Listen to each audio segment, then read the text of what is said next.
რამდენიმე დღეა დასავლეთ საქართველოში დიდთოვლობის შედეგებს ებრძვიან. სხვადასხვა მუნიციპალიტეტში ამ დრომდე რჩება სოფლები, რომელთა მოსახლეობაც ჯერ კიდევ გარე სამყაროს არის მოწყვეტილი.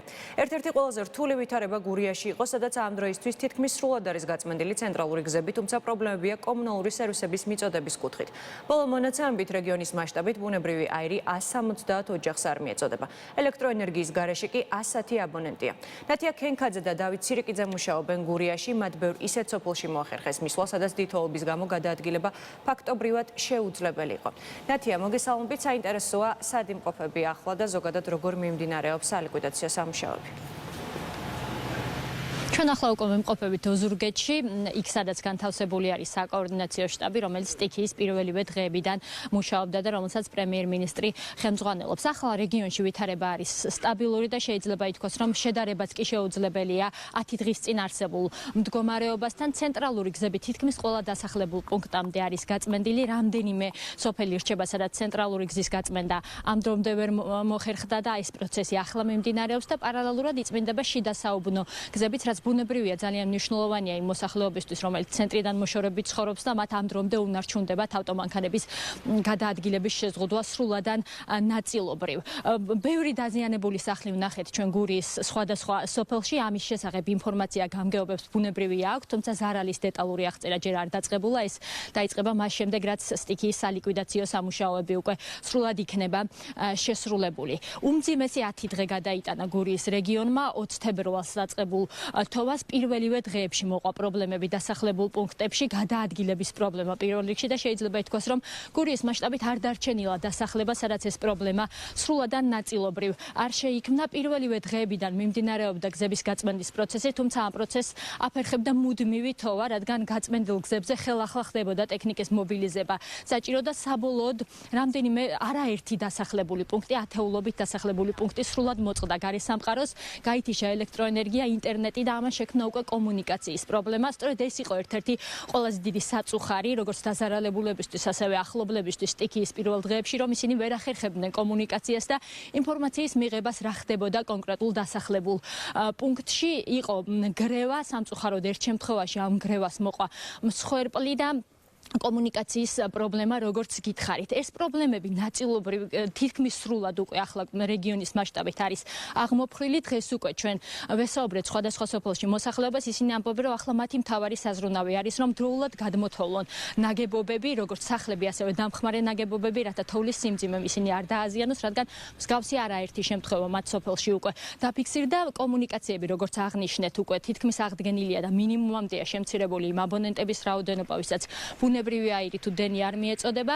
ძირითადად ჩვენ დღეს რაც ვნახეთ, სოფლებში იყო წყლის პრობლემა, გამომდინარე იქიდან, რომ მილები არის გაყინული და ადგილობრივი მოსახლეობა სასმელ წყალს ძირითადად ჭებიდან იმარაგებს.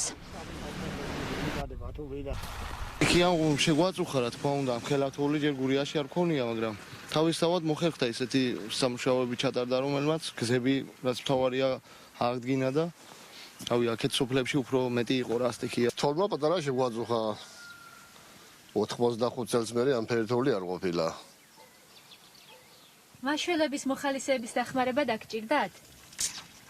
არა, მე ცენტრალურ გზაზე ვარ, ცენტრალურ გზას არ აჩერებენ. გავითოვლი იყო, დავთოვლეთ სახლები და სხვაფრივ არაფერი პრობლემა არ ყოფილა.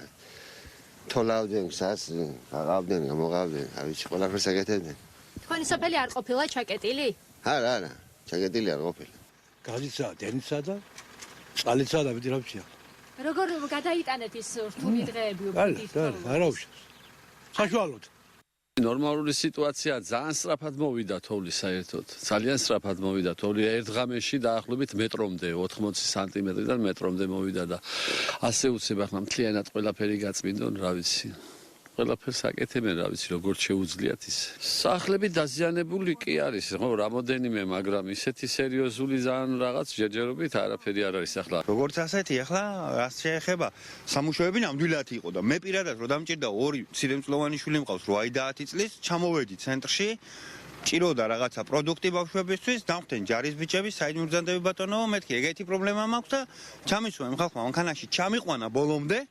დამელოდა, მაყიდინა რაც მინდოდა და ჩამომიყვანა უკან და რავი, მე არ ვერნდური ამ ხალხს. რთულია ყველასთვის, რა თქმა უნდა, ხა რთულია 2 მეტრო თოვლი მოვიდა და ვისთვის არა რთული, ყველასთვის რთულია ეს ამბავი, მაგრამ რაც შეიძლებოდა ასე თუ ისე გავედით ფონს და ყველაფერი კიდე შედარებით მშვიდობიანათა, რა ვიცი, ხა მსხვერპლი ამ წუთას ზურგეთში მოხდა, ვიცი, ისე და აქ ჩვენ სოფელში ყველა მშვიდობიანათა შედარებით ღმერთმა დაგვიფაროს.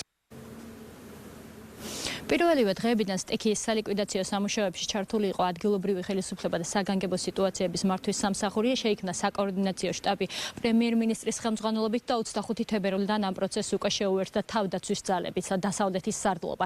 თითქმის პირველივე დღეებიდან ადგილზე მობილიზებულები იყვნენ მოხალისეები საქართველოს სხვადასხვა რეგიონიდან, რომელიც ვიცი როგორც მაღალი გამავლობის ავტომანქანებით, ასევე თომავლებით თუ ფეხით გადაადგილდებოდნენ სოფლებში და დახმარებას უწევდნენ მოსახლეობას. ახლა საკვების და მედიკამენტების პრობლემა სოფლებში უკვე აღარ არის. რამდენიმე ეტაპად შემოვიდა ჰუმანიტარული ტვირთი რეგიონში და ის დასახლებულ პუნქტებში უკვე გადანაწილებულია. მოხალისეების ნაწილმა უკვე დატოვა რეგიონი, თუმცა ადგილზე რჩება თავდაცვის ძალები და საგანგებო სიტუაციების სამსახური და ასევე ადგილზე რჩება სასაზღვრო პოლიციის ვერტმფრენი. მადლობა ნათია. ნათია ქენქაძე საუბრობდა გურიდან პირდაპირ ეთერში.